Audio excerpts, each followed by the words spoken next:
Time for another Roo Tale. I'm going to tell you a story about Stumpy and HooDoo brothers.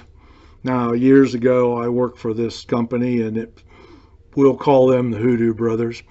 And so they had a shop, and this was down in the South. And so I went to work for them as a welder, fabricator. And so this was years and years and years ago. Now, this was about the time that pollution control equipment was starting to come into vogue, and people were starting to have to pay attention to pollution. And so we were working on building these pollution control systems. And so I would work in the fab shop, and then I would go out and erect out in the plant, and we were responsible for a lot of erection and fabrication, field fabrication out in the plant. So this was all part of being a part of HooDoo Brothers. HooDoo Brothers had the fab shop and then the foundry, and the fab shop was there to support the foundry, and then we did other jobs besides that. So in the fab shop, there was a guy called Stumpy. Well, he didn't start out with the name Stumpy. That came along later. So we'll call him Barney for this to begin with.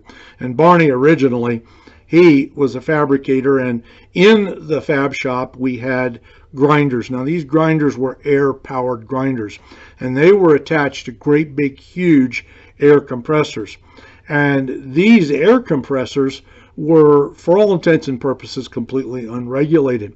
So however much air pressure was being pushed through, that's however much you got.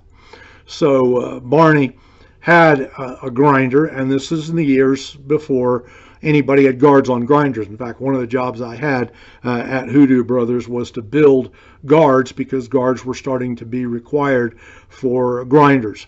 Well, before that happened, Barney was using a grinder. Now, the grinder had a wheel on it, and the wheel had written on it that the wheel was only supposed to go up to 9,000 RPMs. Well, once again, as I say, he was using this grinder, this air grinder. It was attached to the compressor. The compressor was unregulated. And so when the compressor kicked in, the grinding wheel was well and truly past 9,000 RPMs. It was somewhere in the neighborhood of about 11,000 RPMs. So it was much, much faster than what the wheel could support. And Barney's using the grinder, and as he's using the grinder, he's getting right after it. And then what happened was that because it was running at probably somewhere in the neighborhood of 11,000 RPMs, it disintegrated. The blade just blew apart. And when it blew apart, it went into his leg, because he was working down around leg level, and a big chunk of the broken grinding wheel went into his leg, and it cut almost completely to his femoral artery. So, I mean, he started losing blood quick, and he went down on the ground. Of course, the grinder went over on the floor, and people rushed over because he was starting to bleed pretty heavily, and they called the emergency and brought the emergency people in. They were able to stop the bleeding sufficiently for him to get him stabilized, put him in the ambulance, took him to the hospital. Well, the damage that the exploding grinding wheel had done was so bad that they had to cut Barney's leg off. And so Barney became Stumpy. Well, what now? Well, he was in the hospital for a long time, and then he finally got healed up a little bit. And the HooDoo Brothers, they weren't real big on taking care of people. So here's what they did. They, after he healed up, they bought him 2 fake legs. One for every day during the week and one for the weekends.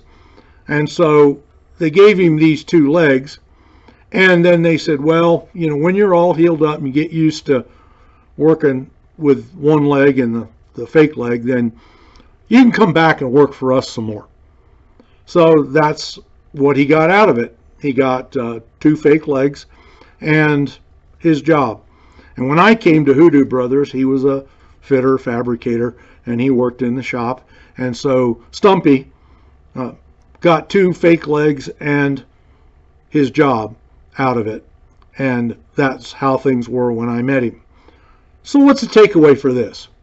What's the lesson? Well, first of all, when you have a grinding wheel, recognize that that grinding wheel is only good for so many RPMs. Now, we have a much better regulated system now. We have grinders that only go up to a certain number of RPMs, but you want to make sure before you put the grinding wheel on there, first of all, that the grinding wheel is sound. And then also, you want to make sure that the grinding wheel, the capacity of the grinding wheel, as far as the RPMs goes, matches the RPMs on the grinder. So you can look at, you can read it on the side of the label on the grinder, you can look at it on the grinding wheel, and you can tell whether the grinding wheel is suitable for being used on the grinder for which you're going to use it. So test the grinding wheel and then check and make sure what's the RPMs on the grinding disc and then what are the RPMs on the grinder. Because we don't tend to have accidents like that like we used to in the days when Barney became Stumpy.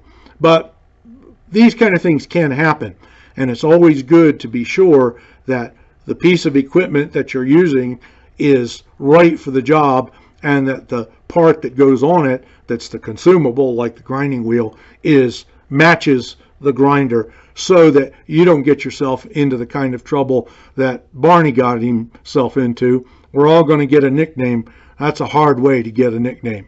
So that's the end of that Roo Tale for today. I hope that you get some profit out of it and are careful as you use the equipment that you're given.